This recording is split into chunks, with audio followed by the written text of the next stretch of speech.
The Philippines, home to 100 million people, the 8th most populated country in the world, home to lumpia, adobo, and Manny Pacquiao.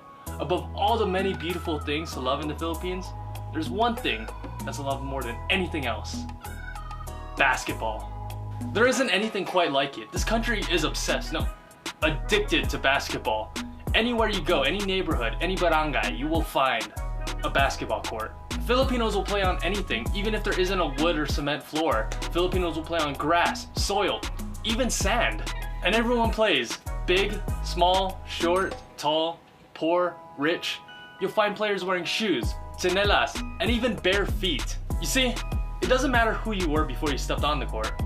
All that matters is your game. You know how much Americans love American football? Well, multiply that by 10 times. The passion for the sport is real. The only thing I can quite compare it to is Argentina or Brazil's love for football, where the love for the sport is almost a religion over there.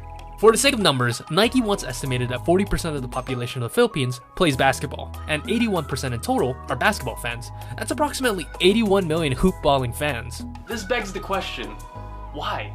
Why do Filipinos love basketball so much? Well, there's the obvious answer, duh, because it's fun. Alright, case closed. Thanks for watching my video. Subscribe and hit that notification bell for No, that's not a good enough answer. Because you know what else is fun? Football, or soccer for my American viewers.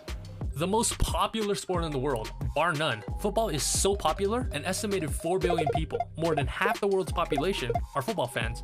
So why didn't this football fever convert well in the Philippines? Why is basketball so different for Filipinos? To better answer this question, we have to go back. 1898 marked the beginning of the Spanish-American War, where after the Battle of Manila, Americans took control of the city, and then with the Treaty of Paris, the whole country of the Philippines. Thus, Spain relinquished control of the Philippines to the United States for $20 million, which is $600 million in today's money. During this period, basketball was brought over by the Americans. Basketball started in 1910, where it was actually introduced to public schools as a women's sport, because men's sports, like baseball and track, were deemed too rough and intense for women. The Philippines quickly established itself in the sport. In 1936, in their first Olympic showing, the Filipino basketball team came in 5th place, which to this day is still the best placing for an Asian team. They then won gold in the first Asia Games in 1951, and then won bronze in the FIBA 1954 World Championships, which again has not been eclipsed by another Asian country until this day. For the next 20 years, the Philippines dominated Asia in basketball, winning gold in the FIBA Asia tournaments in 1960, 1963, 1967, 1973, and 1985, and then winning silver in 1965 and 1971. It was during this time that the basketball craze was at an all-time high. The Philippines then formed the PBA, or the Philippines Basketball Association, the oldest running professional basketball league in the world after the NBA, bringing us Filipino all-time greats like Ramon Fernandez, Philip Cesar, Bogs Artonado, and Robert Jaworski. When we were liberated from Spain, the removal of colonization left behind a large void. In 1934, the Philippines was nothing more than a collection of islands, ethnicities, and diverse cultural identities. And while the government would try and fill that void in a political and legal sense, it was basketball that became that cultural glue for our newly born country. In a country where there are literally hundreds of different languages and everyone sort of has their own local and regional connections, basketball became one thing that people could look to and say, we are Filipino, and this is something that we are really good at right now. And basketball, in turn, is linked with our unity as Filipinos. The Filipino cultural identity was basically born from basketball. That's why for a lot of us, basketball is more than just a game. If you're familiar with the economy of the Philippines, it's not an understatement to say it's not the greatest. Most of the time you die in the same economic status that you were born in. The state of the economy makes it hard to advance socially and financially. This is where basketball comes in. Ryan Ref from kcet.org states, professional basketball offers a means to ascend the Filipino social ladder in ways that it doesn't elsewhere. Former PBA players go on to elected office, television and film stardom, or business success. For boys, basketball serves as a rite of passage, strategy for achieving masculinity, and a way to bypass economic barriers. Everybody plays and watches the sport, from the poorest Manila trader to its wealthiest businessman. Now, the last and most obvious answer is the accessibility. With sports like baseball, hockey, or golf, you need equipment and facilities. Baseball has batting and catching equipment, not to mention the huge field. Hockey requires an ice rink, ludicrous on a Pacific island, And golf needs acres upon acres of land, as well as golf clubs and other equipment costing easily hundreds, if not thousands of dollars. Basketball, all you need is a court and a ball, which is ideal for the Philippines' economic climate.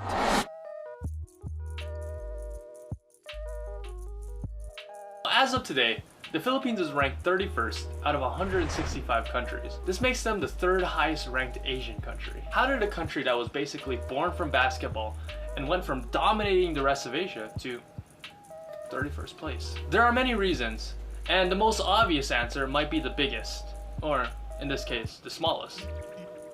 Our height. Basketball, obviously, is a tall man's game, and Filipinos aren't known for being vertically gifted, with the average Filipino standing at 5'4" or 163 centimeters. The average PBA player of today naturally stands a bit taller at 6'3" or 190 centimeters, which was not as big as a problem back in the 50s, when the average NBA player stood at 6'2" or 187 centimeters. And while the rest of the professional world grew, the Philippines remained short. Today, the average NBA player measures 6'7" or 200 centimeters, with forwards easily surpassing that. Could you imagine how well the standard PBA player would fare against someone like Shaquille O'Neal, who in his prime stood at 7'1" and weighed in at 300 pounds? At that difference, he would absolutely feast in the paint, and there wouldn't be anything a Filipino player could do except foul him and pray that he misses free throws. With the rest of the world making great strides in basketball, the Philippines has one dream that burns bright in a lot of people's hearts: having a homegrown Filipino playing the NBA. Now, the NBA is clearly the meridian of professional basketball. There is no higher level of basketball.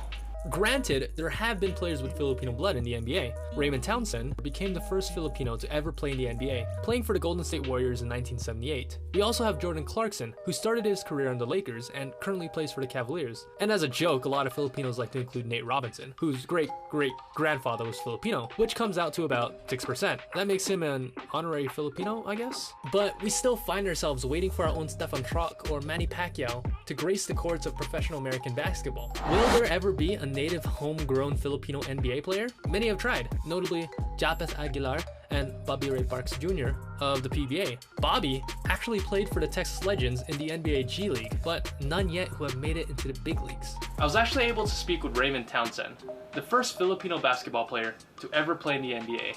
Is a Filipino who's considered one of the best players in the history of the PBA, going to put his reputation out there to possibly get cut by the Brooklyn Nets or the Orlando Magic or Sacramento Kings or the Phoenix Suns? Yeah. Are they going to sit there and have the rest of their life, so-and-so is one of the best Filipinos to ever play in the PBA, but Can't even make the NBA. But could never make the NBA and got cut in 2025 with the Phoenix Suns. So it's not a question of talent, it's a question of like fear or courage. Nobody's ever done it. It's harder for the first person than it is for anybody else. Because with being the first, there's a lot of doubt. I was told I'd never make it. There's a lot of negative input, and there was negativism towards who you are. I was too small, I was Filipino, I wasn't big enough. But they don't know the heart of a Filipino. So, who's next? For the time being, the hopes and dreams of the country rest on these few players. First, there's Kobe Paras. Yes, named after the Kobe. His father was a PBA player and claimed the title of the youngest MVP of all time, having been born in the ball life. He basically eats, breathes, and lives basketball. He had a stint with Creighton and CSUN, and even once dunked on LeBron. And then there's Terrence Romeo, one of the best guards in the PBA with quick as lightning reflexes and handles for days. Basically the Allen Iverson or the Kyrie Irving of the PBA. And then there's Junmar Fajardo, the current MVP of the PBA and arguably the best player in its history. He has the most MVPs in PBA history with 5. He has amazing talent, and if he ever wanted to, critics say he would have a good shot in the NBA. However, most people agree it's gonna be this kid. Ateneo 7'1" wonder kid Kai Sotto. Teen basketball sensation Kai Sotto. Kai Sotto. The best bet has to be Kai Sotto. 16-year-old Kai Sotto. He's already 7'2" and has been dubbed the future of Asian basketball. And it was reported that Real Madrid offered him $1 million to join their basketball team. Supposedly FC Barcelona, Saski Baskonia, and Alba Berlin have also expressed interest. By all accounts, he's a basketball prodigy. He's currently averaging 25.1 points per game, 13.9 rebounds per game, and 2.6 blocks per game. In a 2-game stretch against Japan and China, he scored 54 points, 42 rebounds, and 9 block shots. He's got so much potential that he's projected to be on the final roster of the National Basketball Philippines team for the World Cup, where he would be playing against NBA and other professional players around the world. As a 16-year-old boy. Let that sink in. Barring some crazy injury, this kid's chances of making the NBA are all but guaranteed. So mark your calendars, boys and girls, because in 2021, or whenever his contract with his European team expires, the Philippines is getting an NBA player. He is the future of Asian basketball. These are exciting times for Filipino basketball fans. I, for one, can't wait to see what the future holds for the country whose heart beats like the bouncing of a basketball. Remember to check out Pacific Rims, Beer Man Ballin' in Flip-Flops, the Philippines' unlikely love affair with basketball. On Amazon, Rafe goes on a lot more in depth into the analysis of Filipino basketball and the love Filipinos have for basketball. If you liked what you saw or learned, give my video a thumbs up and hit the subscribe button. And remember, Dwayne Wade should have won the MVP in 2009. I'm still salty about that.